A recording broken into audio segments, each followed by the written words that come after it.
It is just past midnight on July 19th, 1943, and Lieutenant Nelson Grills is standing in the control car of a United States Navy airship, watching a green smear crawl across his radar scope somewhere above the Florida Straits. The Blimp is K-74, a K-class airship of Airship Patrol Squadron ZP-21 out of Naval Air Station Richmond, 20 miles south of Miami. Below the gondola, the sea is black and glassy, the moon 3/4 full and rising.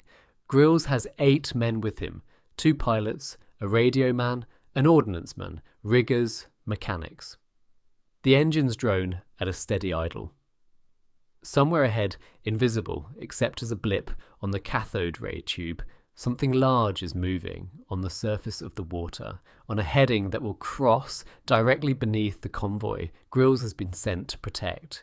He orders the Blimp down to 800 feet, then lower still, easing towards the contact through humid, still air. At around 250 feet, in bright moonlight, the lookouts see it. A surfaced German submarine running on the surface to recharge its batteries and make speed towards the shipping lanes.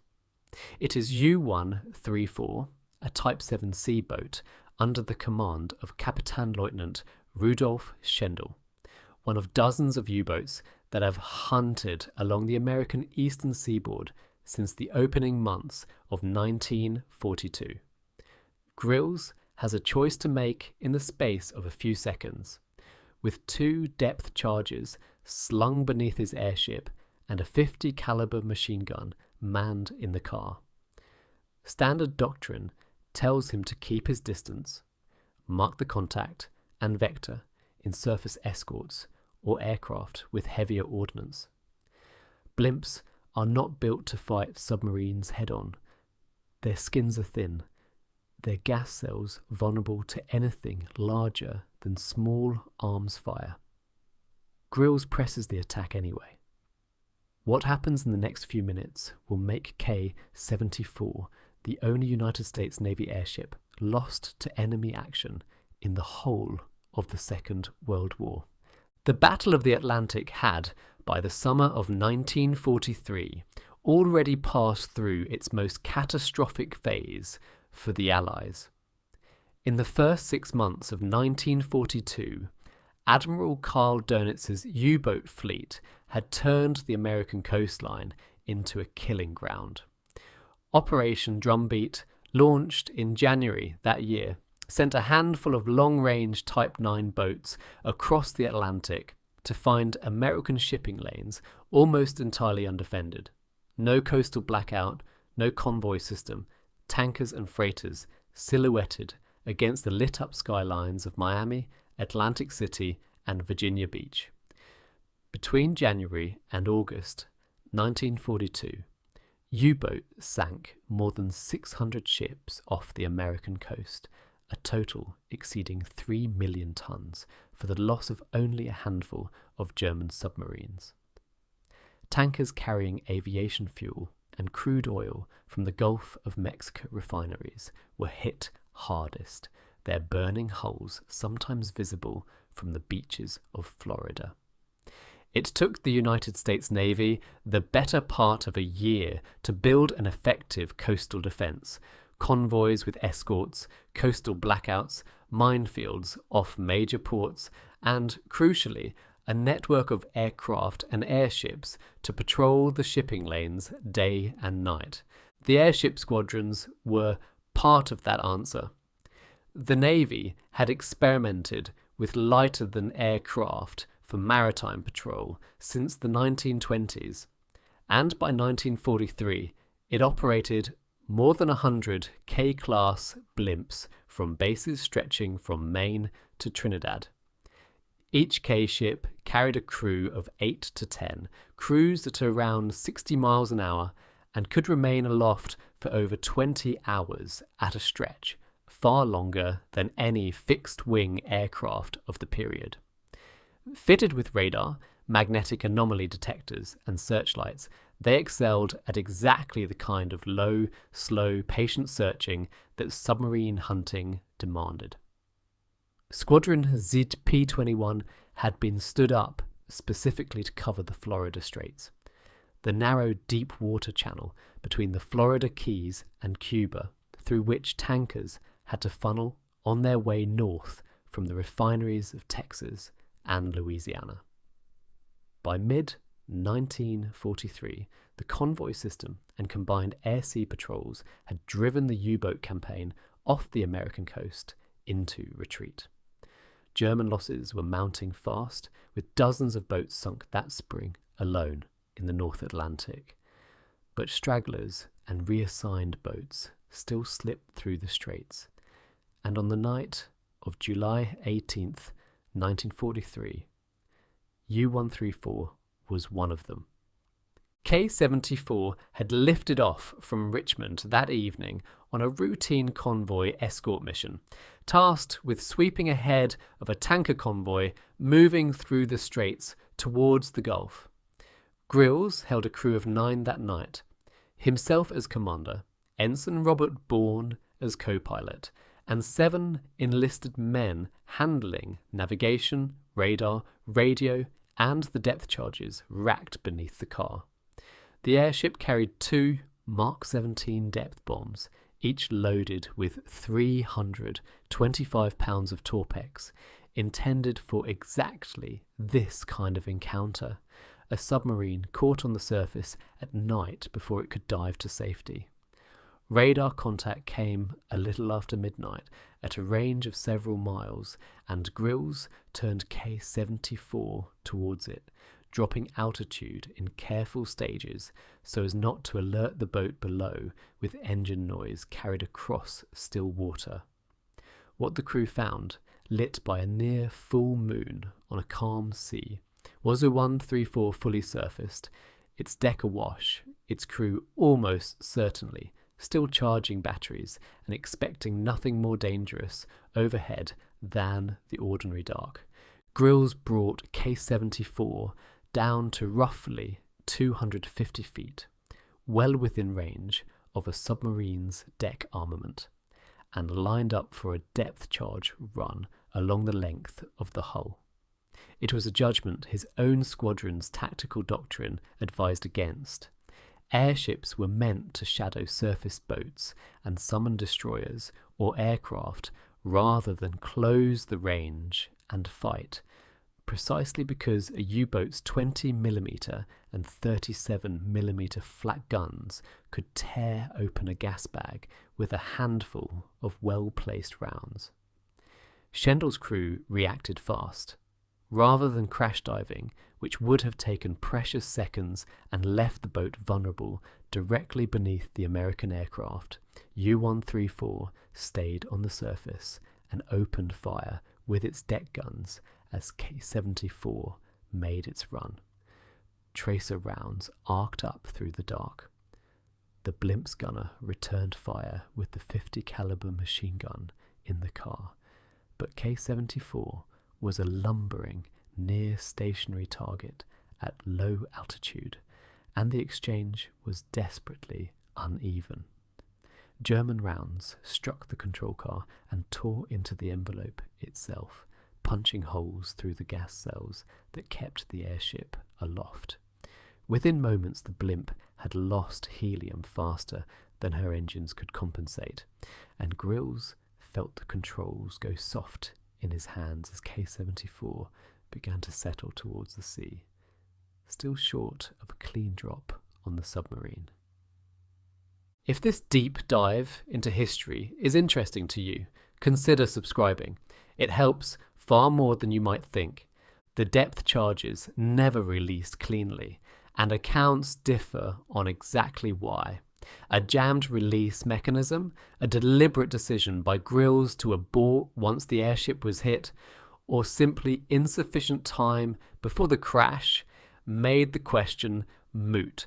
What is certain is that U-134 escaped that night undamaged by any American ordnance, submerging soon afterwards and continuing on patrol, while K-74 holed and losing lift, ditched into the Florida Straits in the small hours of July 19th.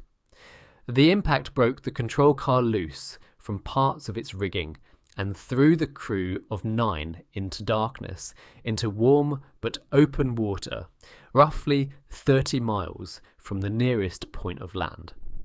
Life jackets and a small raft kept most of the men afloat. Grills, though injured, organised his crew as best he could in the water, keeping them together, conserving strength, waiting for first light and for the search that he knew Richmond would already be mounting once K-74 failed to report. The hours that followed exposed a different kind of danger than gunfire.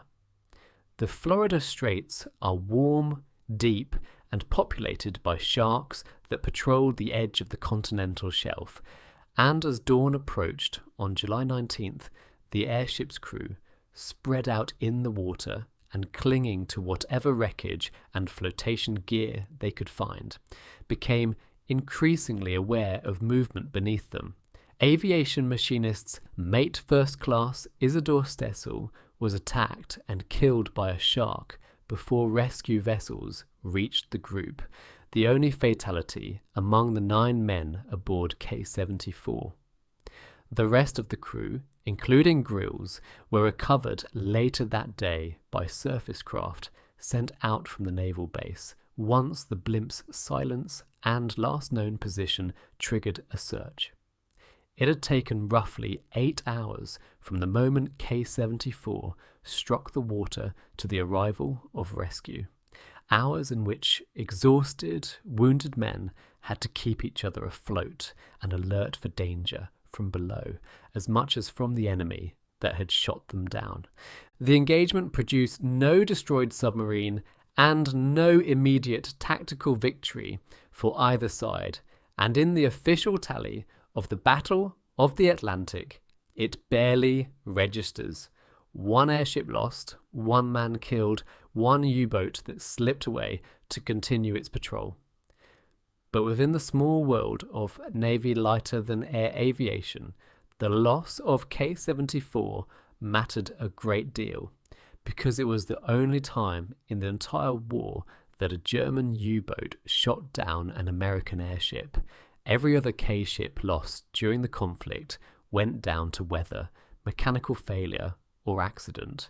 Only K-74 was brought down in direct combat with the enemy she was hunting. The action forced a hard reappraisal of tactics across every airship squadron patrolling the Atlantic and Gulf coasts. Doctrine had assumed that a surfaced U-boat, caught by surprise at night, would dive rather than stand and fight a threat from the air. Schendel's crew had proved that assumption wrong, choosing instead to trade fire on the surface, correctly judging that their deck guns outmatched anything a slow-moving airship could bring to bear at close range. Squadron commanders responded within weeks. Airship crews were instructed to hold greater standoff distances from surfaced contacts, to rely more heavily on summoning surface escorts and fixed-wing aircraft for the actual attack run, and to treat a U-boat's decision to remain surfaced as a warning sign rather than an opportunity. Some blimps were fitted with heavier defensive armament in the following months. The wider anti-submarine campaign in American waters, meanwhile, continued its steady success regardless of K-74's fate. By the end of 1943, sinkings along the eastern seaboard had fallen to a fraction of their 1942 peak, the result of convoying radar-equipped aircraft, improved sonar, and the sheer weight of Allied shipbuilding, which by then was outproducing German sinkings several times over.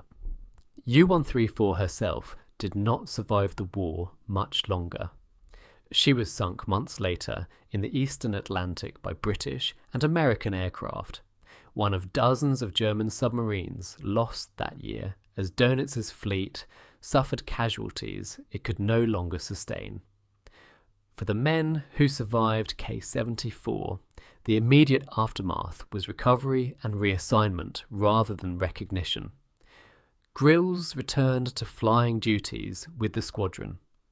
The Navy's official history recorded the loss quietly, as one entry among hundreds of anti-submarine actions fought that year across 2 oceans, most of them equally obscure, equally unresolved by any single dramatic sinking.